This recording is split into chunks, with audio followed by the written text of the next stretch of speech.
Target WBCS 2024, যেটা এবছর তোমাদের জুন জুলাই পরীক্ষা হওয়ার সম্ভাবনা। Most predicted topic ancient Indian history. দেখো, সিন্ধু সভ্যতা, হরপ্পা, মহেঞ্জোদারো, লোথাল, খননকারী এবং শাল, এটা অত্যন্ত গুরুত্বপূর্ণ।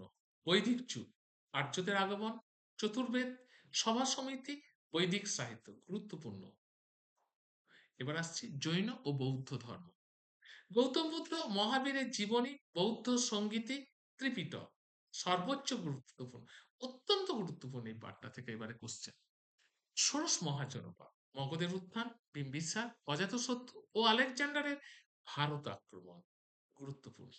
মৌর্য সাম্রাজ্য, চন্দ্রগুপ্ত মৌর্য, অশোকের শিলালিপি, কৌটিল্যের অর্থশাস্ত্র। অশোকের এই পাঠটা থেকে কিন্তু একটা কোশ্চেন তোমাদের এবছর একটা কি দুটো আসবেই, সর্বোচ্চ গুরুত্বপূর্ণ। গুপ্ত সাম্রাজ্য, সমুদ্রগুপ্তের বিজয়, দ্বিতীয় চন্দ্রগুপ্ত এবং ফাইহিয়েন, অত্যন্ত গুরুত্বপূর্ণ। অর্থাৎ গুপ্ত যুগ থেকে দুটো কোশ্চেন থাকেই। এবার আসছি হর্ষবর্ধন, উত্তর ভারত, পুষ্যবতী বংশ, হিউয়েন সাং, বানভট্ট গুরুত্বপূর্ণ। দক্ষিণ ভারতের রাজবংশ, চোল, পল্লব, চালুক্য, রাষ্ট্রকূট। এখানে মাঝারি খুব অল্পই কোশ্চেন আসছে। আর তোমাদের কারেন্ট অ্যাফেয়ার্সের যে পার্টটা থাকে সেই পার্টটার মধ্যে এই কোশ্চেনগুলো ঢুকে যায়। ঐতিহাসিক গ্রন্থ এবং লেখক যেমন রাজতরঙ্গিনী, ইন্ডিকা, মৃচ্ছকটিকম, মুদ্রারাক্ষস, এইগুলো থেকে আসছে। তাহলে বুঝতে পারছো।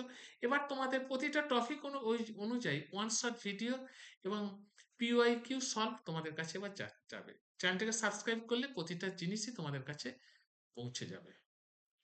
এবার আসছি, দেখো তাতে কিরকম কোশ্চেনের নম্বর পড়ে সেটা সম্পর্কে দেখছি। গড় একটা অ্যাভারেজ তোমাদের আমরা করেছি। দেখো, সিন্ধু সভ্যতা একটা থেকে দুটো কোশ্চেন আসছে, বৈদিক যুগ থেকে একটা কোশ্চেন আসছে, বৌদ্ধ জৈন থেকে 2 থেকে 3টে আসছে, মৌর্য সাম্রাজ্য থেকে 1 থেকে 2টো আসছে, গুপ্ত সাম্রাজ্য থেকে 1 থেকে 2টো আসছে, আগেই বলে দিয়েছি 2টো কোশ্চেন আসছে তোমাদের।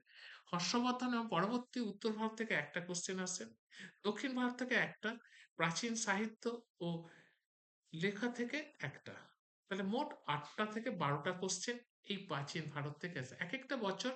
মানে যে সেটার হন তার উপরে নির্ভর করে, তিনি যদি অ্যানসান্টের ফ্যাসিনেশন থাকে সে অ্যানসান্টটাকে বেশি দেন, কেউ যদি বলে দেখে যে মুঘল ফ্যাসিনেশন আছে সে মুঘল দেয়, কেউ সুলতানি ফ্যাসিনেশন থাকবে তার সুলতানি ফ্যাসিনেশন দেয়। কিন্তু মোটামুটি 8 থেকে 12টা কোশ্চেন আমরা অ্যাভারেজ দেখতে পাই আসছে। তাহলে এইভাবে যদি সাজিয়ে নিয়ে যদি এখন থেকে প্রস্তুতি নাও তাহলে কিন্তু একবারে অল্পনাতে বাজিমাত যাকে বলা হয়। এবার আসছি বৌদ্ধ ও জৈন। এটি একটি মাস্ট রিড সেকশন। বুদ্ধের জীবন, বিভিন্ন কাউন্সিল বা সঙ্গীত এবং ত্রিপিটক থেকে প্রায় প্রতি বছর প্রশ্ন থাকে। মৌর্য গুপ্ত যুগ, এখান থেকে মূলত রাজাদের উপাধি যেমন অমিত্রঘাত, বিক্রমাদিত্য এবং তাদের সময় শিলালিপি বা স্থাপত্য নিয়ে গ্রন্থ বেশি আসে। সিন্ধু সভ্যতা, খনন কার্যের স্থান এবং সেখানে কি পাওয়া গেছে, যেমন হরপ্পার শস্যাগার, লোথারের বন্দর, তা অত্যন্ত গুরুত্বপূর্ণ।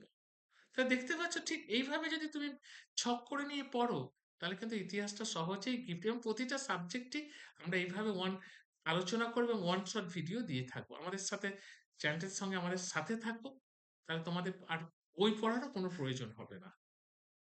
ঠিক আছে, এখানে ধন্যবাদ। কম্পিটিটিভ ডাইজেস্ট থেকে প্রত্যেককে ধন্যবাদ জানাই। ভালো থেকো, সুস্থ থেকো।